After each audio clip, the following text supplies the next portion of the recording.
Sir, you need to vacate this seat immediately. First class is for Platinum Elite passengers only. The words hung in the stale cabin air like a final verdict. Marcus Coleman looked up from his tablet, blinking once as he processed the sudden challenge. He didn't speak right away.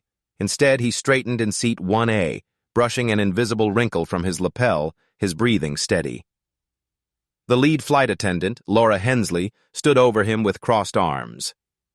"You need to move to economy," she said again, louder this time. In seat 1B, Elliot Crane, a well-dressed white man in a paisley tie, snorted and said with a smirk, "He doesn't belong up here. Probably wandered up front thinking no one would notice." Marcus set down his tablet and looked Laura in the eye. "Check your records. I'm in the right seat." Laura's lips tightened. "Your ticket says economy. Take your assigned seat or we'll have to involve security when we land." She pulled a paper stub from her pocket and thrust it toward him. "Here, take this. You're assigned 24C. Marcus glanced at it and didn't take it. "That's not my name, and that's not my seat." Derek Vaughn, the cabin supervisor, appeared behind Laura, scrolling on his crew tablet. "Confirmed," he said loud enough for the nearby row to hear. "This passenger is not on the manifest for 1A. His booking must have been reassigned. You've been flagged. You need to move." Elliot leaned forward again. "See? Knew something was off. This is first class, not charity seating." Marcus sat still, breathing evenly. "You're making a mistake, and every step you take is being logged." The screen at Marcus's seat suddenly went dark. Derek grinned. "You're disconnected now." Marcus turned to him. "So are you." Laura rolled her eyes. "We'll let the captain know you're refusing to comply." But she hadn't checked the passenger records thoroughly. She hadn't recognized the quiet force behind those calm eyes. Marcus Coleman, age 58, wasn't just another businessman in a sharp navy blazer. He was the founder and CEO of SkiTech Innovations, the very firm that Horizon Airlines had recently signed a multi-million-dollar contract with to modernize their passenger verification and seat reservation systems. Behind him in seat 2B, Jada Holmes, a SkiTech systems analyst, watched quietly, already navigating her tablet to Horizon's internal crew behavior records. In 3A, Leonard Brooks, a seasoned CNN field correspondent, had started a discreet live stream. In 1C, Maya Patel, an active Reddit user with a large following, had begun recording. In the economy cabin, Nia Carter, SkiTech's head legal advisor, was texting Marcus updates from the system logs. "Derek just posted on crew chat unauthorized in 1A. I'm tracking everything." Up in the cockpit, pilot Colin Hayes tapped a button near his collar that activated his personal body cam, an unofficial safety measure he'd taken since the last time he saw a black passenger falsely accused. And on the other end of a private satellite line, Horizon Airlines COO Sarah Miles picked up her phone. "Marcus, what's going on?" He spoke clearly into the seat console handset. "Sarah, I want you to pull up Laura Hensley's file, specifically past passenger interactions." There was a pause. Then Sarah's voice returned hushed and troubled. "2 documented complaints, both racial bias, one filed internally, one external, never disciplined. I'm flagging this now." Marcus ended the call and looked at Laura without a hint of a smile. "You might want to prepare a statement. I don't think your supervisors are going to back you up much longer." Jada's tablet pinged with confirmation. Laura's record was loaded. Derek's recent system changes were visible, and Patricia Lowe, the in-flight manager, was listed as recently locking Marcus's profile without cause. Maya Patel looked up from her phone and said aloud, just loud enough to carry, "This man's not causing a scene. He's being targeted." Derek looked toward Laura. "Want me to print a removal notice?" Laura nodded. "Do it." Marcus raised his voice, not in anger, but with conviction. "Do that, and you'll be explaining it on every major network before we land." It was already too late. The footage was uploading. The stream had crossed 50,000 viewers, and Jada had just entered a SkiTech override code that granted them access to crew directives quietly stored in Horizon's training app. One line caught her attention. Prioritize elite appearance profiles when resolving conflicts. It was tagged active. She looked up, stunned. Marcus, I found the trigger. He didn't look away from Laura. Send it, because in 25 minutes justice wouldn't just be spoken, it would be automated. Laura Hensley returned with the microphone in her hand. She clicked it on and addressed the entire cabin. Ladies and gentlemen, we're addressing a security concern in the forward cabin. Please remain seated and refrain from recording or engaging. Derek tapped into the crew app again and publicly flagged Marcus Coleman's seat as compromised. His caption read, Potential risk in 1A. No confirmed ID match. Elliot Crane stood up despite the fastened seatbelt sign and shoved Marcus's shoulder. You heard her. This is about our safety. Horizon's just protecting us. Marcus stayed seated, his voice level. Touch me again and I promise your name will be known for all the wrong reasons. Maya Patel stood as well, her voice strong. Where's the evidence? You're accusing this man of what exactly? Derek snapped his head toward her. Ma'am, I need you to sit down immediately. Marcus looked straight ahead. This is criminal slander. Derek tapped a new command into the app. Marcus's reservation was now marked restricted. The screen at 1A blinked and shut down again. Derek leaned in. You're not staying here. Your record's locked. You've been removed from the manifest. Patricia Lowe, the in-flight manager, stepped forward and whispered to Laura, He's a problem. Do it now. With a simple click on her tablet, Patricia locked Marcus's Skyflyer profile using their satellite link. Marcus, now glancing calmly between them, said, You're all exposed and you don't even realize it. Derek approached with a folded sheet of paper. Mr. Coleman, this is your formal removal notice. You're to move to the economy section immediately or face legal consequences. Marcus didn't touch the paper. Instead, he glanced down at his smartwatch. This is being documented. All of it. Then came a quiet moment of memory. Marcus's mind flashed back to a conference in 2011 where a boardroom of white investors told him SkiTech would never win FAA contracts because aviation is about legacy, not disruption. That was the day he began designing SkiTech's proprietary conflict tracking system. And it was running now. In the cockpit, Colin Hayes adjusted his headset and checked a secondary feed. He had just overheard Patricia via a mistakenly open crew channel mutter, Older black men like him never fit right in first class. Colin reached for his phone and quietly texted the quote to Maya Patel. Her eyes widened as she read the message. She looked over at Leonard Brooks, who nodded silently. He had captured Patricia's voice, too, from his live stream. We've got it, he whispered. We have the motive. Leonard's CNN feed crossed 150,000 live viewers. The headline beneath the video read, Bias in the Sky. Horizon passenger faces allegations with no proof. Maya opened Reddit and dropped an explosive post in Arpars Aviation, attaching a screenshot of Patricia's directive. Prioritize elite appearance profiles when resolving seat conflicts. She wrote, I'm on Horizon Flight 227. Black man in 1A being humiliated no reason. Crew is lying. They have a protocol targeting passengers by looks. We have proof. She signed off with #Horizon Bias. In less than 2 minutes, her post hit the front page. 5 minutes later, it had 500,000 upvotes. Comments exploded. Unreal.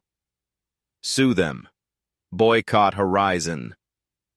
Jada activated SkyTech's internal mirroring tool, capturing every input from the crew tablets in real time. She whispered to Marcus, The directive is active. I just found Patricia's override code. Marcus gave a slow nod, then adjusted the collar of his blazer. Someone stood in the aisle. "You're not throwing him out. This is wrong." Patricia appeared again and began ordering passengers to sit, yelling, "Phones down! All of them! This is confidential!" But no one listened. Screens lit up everywhere now. Leonard's CNN feed had crossed 300,000 live. NBC's onboard crew in 4A began setting up a proper camera. Derek's face was red. "That Reddit post is fake!" he shouted. Patricia gritted her teeth and turned to Laura. "Confiscate the phones, I don't care how." But she didn't move. She had seen the same thing everyone else had. The entire cabin was watching, and the world was watching with them. Patricia Lowe, holding the intercom like a weapon, clicked it on and declared, "For the safety of our passengers and crew, we are addressing a confirmed threat in the forward cabin. Remain calm." Elliot Crane stood up, snatched a drink coaster from the service tray, and flung it at Marcus Coleman's chest with a sneer. "This seat's not yours. You were never supposed to be here." The coaster bounced harmlessly off Marcus's navy blazer. Marcus didn't move. He picked it up, placed it back on the tray, and said, "What you just did will follow you longer than this flight." Derek grinned, tapped a new command into the crew app, and said coldly, "You're officially erased." A quiet beep followed. Marcus's name disappeared from the flight manifest entirely. Leonard Brooks, still streaming from 3A, zoomed in on the app screen as it flashed red. NBC's onboard producer whispered into her mic, "We're staying on this. Do not cut." Marcus looked up at Patricia. "You've locked yourself into this, and the door's closing." Just behind Marcus, Jada Holmes tapped away furiously. "They've overwritten your profile, but I've already mirrored the code. We can flip this." Colin Hayes sent a silent cockpit transmission.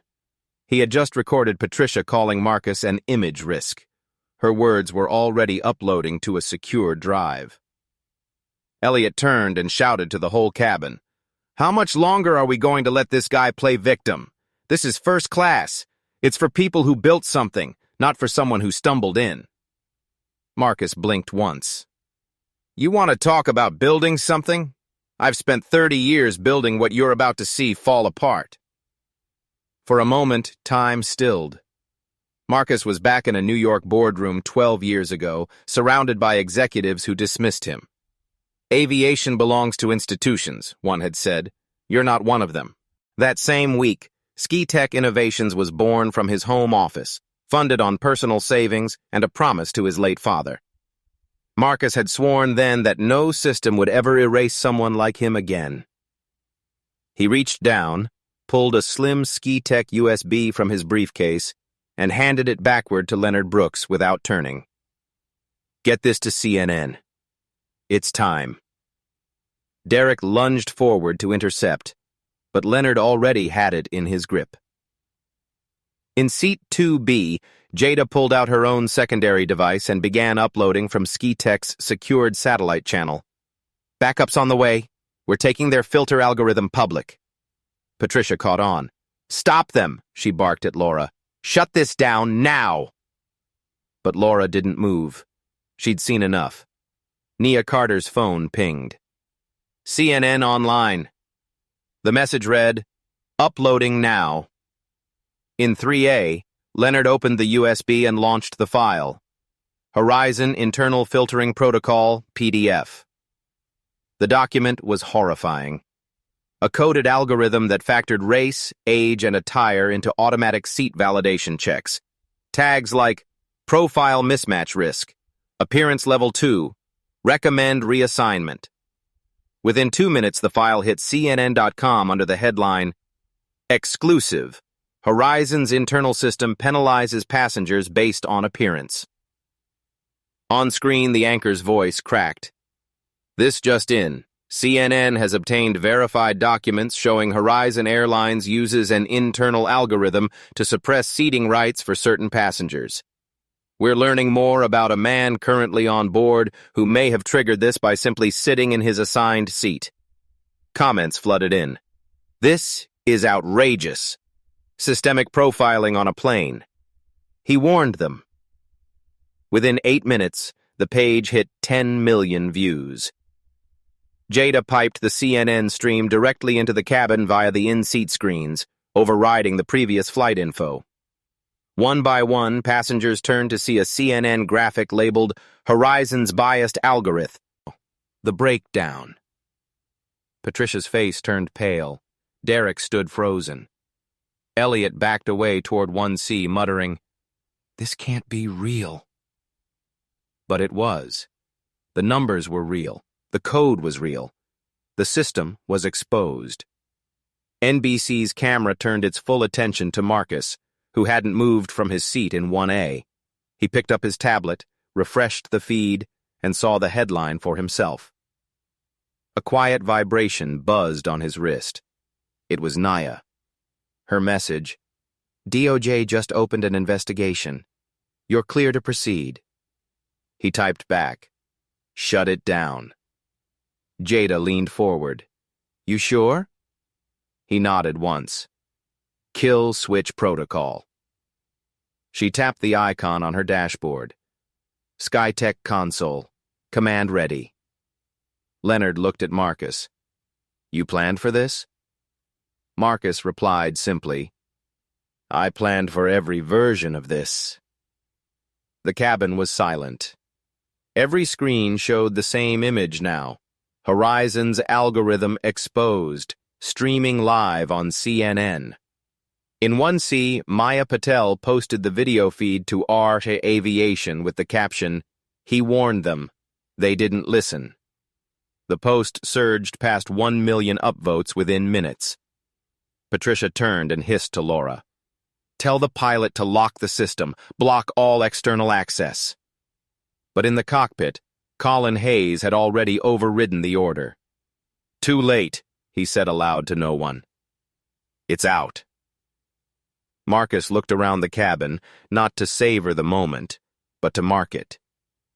This wasn't about revenge. It was about visibility. "You tried to erase me," he said calmly to Derek, Laura, and Patricia. "But I designed the system you used, and I kept a back door open always." And from his seat, Marcus Coleman took command of the narrative because some systems don't get fixed from the outside. Sometimes you have to sit down to shut it all down. At Horizon Airline's corporate headquarters in Dallas, the mood had shifted from Friday quiet to full-blown emergency. On the central wall of the operations center, a live CNN feed played in grim silence. The words at the bottom of the screen read, "Breaking, Horizon algorithm discriminates by appearance. Source, CEO of SkyTech on board Flight 227. Alan Kessler, Horizon's CEO, burst into the war room holding his tablet like it was a live grenade. What the hell happened? Why is Marcus Coleman's name attached to this?" One of the digital officers, pale-faced and sweating, stammered, We didn't know it was him, sir. The crew flagged him as suspicious. System auto-reported a mismatch."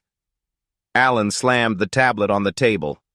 "You don't mismatch a man who built your infrastructure." Patricia Lowe's name flashed across the top of the screen as CNN played back her in-flight announcement about a security concern. Alan watched the footage in stunned silence. "Who authorized our software to scan for appearance mismatches?" A junior compliance officer shrugged. "That protocol, it was buried in a 2021 update.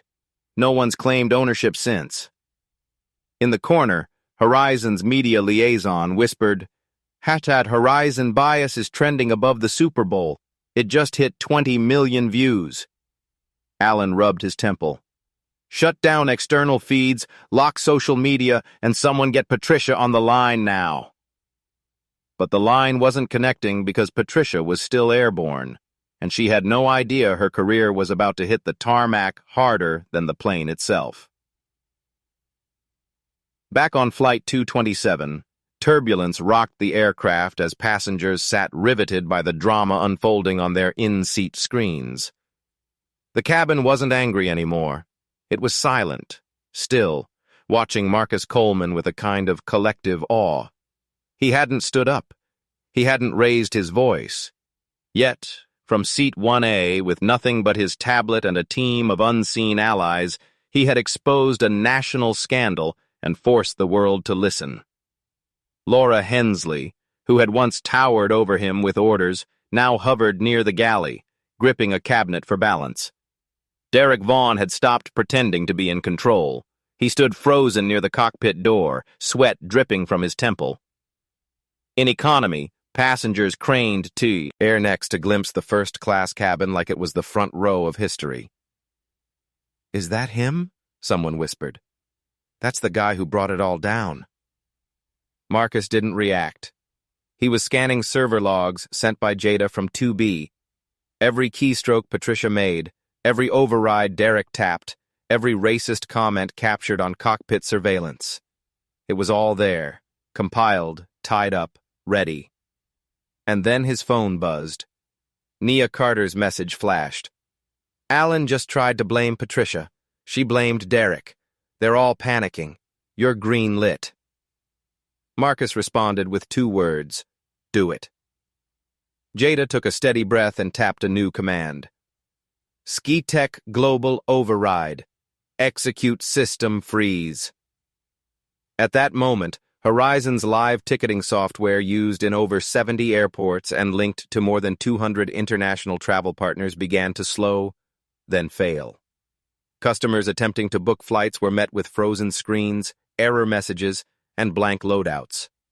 Agents at airport counters stared in confusion as boarding confirmations vanished, and within 5 minutes, Horizon's entire booking operation was offline. Leonard Brooks, still filming, got the message from his producer in Atlanta. "They shut the system down. It's real. This is historic." He whispered to Marcus. "They're cooked." Marcus nodded once. "Not yet, but they're close." Jada leaned in from behind. "It's complete. We've locked every non-critical system. Emergency ops remain, but they can't sell a seat. Not until we release it." In the cockpit, Colin Hayes got the alert, glanced back at the chaos in first class, and smiled faintly. "Good. About time someone held them accountable." At Horizon HQ, screens started going dark. Error alerts flooded the command center. "Booking queue down," someone yelled. "Web interface is frozen," another shouted. Alan Kessler stared mouth open as he realized what Marcus had done. "He's not exposing us. He is disabling us." Legal asked, "Is this cybercrime?" The CTO shook his head. "SkiTech's in our vendor contract. They have fail-safe authority under abuse protocols, and this qualifies." Alan's hands trembled. "He's holding us hostage." Then a louder alert hit the main screen. "Forbes breaking news. Marcus Coleman shuts down Horizon booking system mid-flight. Airline accused of systemic discrimination." The article included Jada's screenshots, Maya Patel's Reddit post, and links to the full CNN leak. A quote from Marcus appeared in bold. "I didn't want to crash their system. I wanted to hold up a mirror. This is what happens when you design injustice into the code." Alan whispered, "We're finished." On board, Derek tried one last time to recover control. "We can fix this," he told Patricia, whose hands trembled as she stared at her now disabled crew tablet. "Maybe we can tell Marcus it was a system glitch." But she didn't reply because her tablet had just rebooted with a new screen, one she hadn't seen before. It read, "System override initiated by SkiTech Command, M. Coleman." Below it, a message pulsed, "Terminate access." She tapped it instinctively and the screen blinked off permanently. From seat 1A, Marcus turned to her, calm, composed. "That was your last input." And then his eyes lifted to the cabin as a new notification flashed across every screen. "System suspended pending compliance review." Marcus picked up his tablet, typed a final line into the command log, and sent it to Naya. "Now we talk terms." She replied instantly. "Forbes just hit 5 million shares. They're calling it a digital mutiny. You're trending worldwide." He set the tablet down and folded his hands. Around him, first-class passengers, once silent, complicit, indifferent, were now witnesses. No one reached for champagne. No one complained about service. They watched a man wronged in silence rewrite the rules mid-air. The plane flew on, steady and smooth now, but for Horizon Airlines the ground had already begun to fall away. At cruising altitude, with the booking system suspect ended and CNN streaming live to every seat screen, the cabin of Flight 227 had gone quiet, not the silence of fear, but of realization. First-class passengers who had once glared now sat still, their eyes pinned to the man in seat 1A, who hadn't raised his voice, hadn't moved an inch, and yet had brought an entire airline to its knees. Marcus Coleman tapped once on his tablet, sending a secure message to Nia Carter. "Bring Alan in. I want him face-to-face." And 5 minutes later, a live video feed blinked onto the cabin's overhead screens. There, in a boardroom back in Dallas, stood Alan Kessler, tie loosened, face pale, flanked by 2 Horizon attorneys and 1 visibly shaken PR rep. He cleared his throat. "Marcus, we're asking you to restore the system. This has become a crisis beyond your personal case." Marcus didn't blink. "Your crisis began the moment your crew decided my presence was a threat. I'm here to resolve it, but I do so on my terms." Alan tried to recover. "We're prepared to issue a formal apology and investigate the matter fully." Marcus looked down at the list on his screen and read aloud without emotion. "Fire Laura Hensley, fire Derek Vaughn, fire Patricia Lowe, ban Elliot Crane from future flights. Acknowledge your algorithmic bias publicly. Then we talk about restoring your system." The attorneys murmured off-screen. Patricia, watching the screen from the galley, staggered back a step, her face flushed. "He can't do this." But the crew tablets were still locked, still flashing Marcus's override. They could do nothing but watch. Alan swallowed hard. "We'll need a moment to confirm termination protocols." Marcus raised one brow. "You don't have a moment. Your booking loss is just past $14 million. Every minute is a mile deeper." Derek, arms folded and jaw clenched, shook his head. "This is a setup. You people and your—" He stopped himself, realizing too late. The entire plane was listening. Leonard Brooks's CNN stream was now echoing that moment to viewers across the country. Laura tried to step forward. "I didn't mean harm. I was just doing my job." But Marcus turned to her, measured and cool. "Your job was to serve, not to decide who deserves dignity." A tone sounded. Nia's message appeared. "Legal just authorized the terminations. They're doing it live. All 3. A new feed appeared on screen showing Horizon's boardroom as 3 internal emails were projected on the wall. Termination of Laura Hensley, Flight Services. Termination of Derek Vaughn, Cabin Supervisor. Termination of Patricia Lowe, In-Flight Operations. One by one, the 3 were formally dismissed. Alan looked up, the weight in his voice unmistakable. "They're gone. We've done as you asked. Now please, unlock the system." Marcus didn't answer immediately. He turned to look at Laura, who now stood hollow-eyed, clinging to the edge of the galley wall. Derek's fists clenched. Patricia, already seated in the rear, stared straight ahead as if hearing nothing. Then Marcus said quietly, "They're gone. But what they represented is not." Elliot Crane, still seated in 1B, leaned back and muttered under his breath, "This is absurd. They're letting you play judge and jury." Marcus cut in. "Mr. Crane, you kicked a man's briefcase. You incited bias. You weaponized perception, and you will never fly Horizon again." Alan nodded grimly on screen. "Your frequent flyer status is revoked permanently." Elliot stood furious, and was promptly told by a flight attendant to return to his seat or risk arrest upon landing. He sat, silent, smaller. Then came the moment no one expected. Alan looked up and asked, "Who are you, Marcus?" The quest. Ion wasn't rhetorical. It carried a kind of desperation, as if realizing too late that they'd underestimated the man in seat 1A. Marcus closed his tablet, folded his hands, and spoke to the entire cabin, the airline board, and millions watching live. I am Marcus Coleman, CEO of SkyTech Innovations, former FAA Senior Systems Consultant, architect of 3 aviation security frameworks. The systems you rely on, I designed them. The back doors you didn't know about, I built those too. And when I boarded this flight, I didn't come here to wage war. I came here to observe. But what I saw couldn't be ignored. The silence that followed was heavy. Leonard's live stream jumped to 9 million viewers in less than 60 seconds. Maya Patel's Reddit thread surged again as people clipped Marcus's words into quote cards. I didn't come to wage war, I came to observe. Alan sat back in his chair. We had no idea. Marcus replied, that's the problem. And then, just as the moment reached its apex, came the final twist that would define the headlines. Nia Carter posted a statement to TMZ, verified and time-stamped. FAA confirms Marcus Coleman as former regulatory advisor for federal flight systems.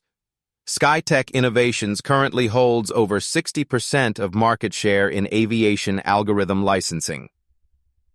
Alongside it was a short video, a clip from 2016 of Marcus speaking at a federal aviation conference. The greatest threat to safety, he'd said then, is not turbulence, it's arrogance dressed as policy. That clip alone hit 15 million views within an hour. Yet even with all his power, Marcus didn't seek destruction. He turned to Derek, who stood stiff in the corner. You get one option, retraining. You'll enroll in SkyTech's bias reform program, and if you pass, you'll have a job. Not in first class, but in freight logistics, where you'll learn to handle weight without breaking people. Derek's voice caught. You'd give me a second chance? Marcus nodded. I'm not here to cancel. I'm here to correct. Passengers murmured. A few clapped. A woman in 2D whispered, that's real leadership. And in that moment, Marcus Coleman wasn't just the man who shut down an airline. He became something greater, an agent of accountability, who proved that justice doesn't always shout. Sometimes it simply sits down and waits for the world to catch up. 3 days after Flight 227 landed in Seattle, Marcus Coleman stood in front of a quiet press room flanked by Nia Carter, Jada Holmes, Leonard Brooks, and Maya Patel. Behind them, a digital banner read, Sky Equity Initiative, Aviation for Everyone. Marcus stepped to the podium, not as a passenger this time, but as a policymaker. His voice was calm, resonant. This isn't about one airline. This is about every system that thinks appearance is a metric, every gate where bias hides behind a smile, every algorithm that calculates value by skin tone, age, or attire. He paused as the room fell still. What happened to me on Horizon 227 wasn't personal. It was structural. And starting today, we begin dismantling it.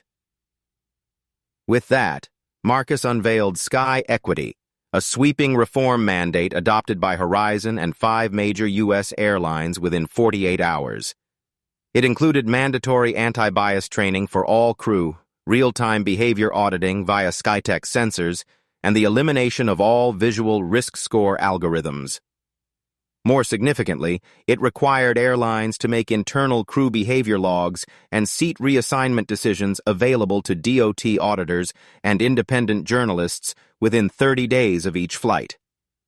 Industry leaders grumbled behind closed doors, but the public wasn't asking anymore.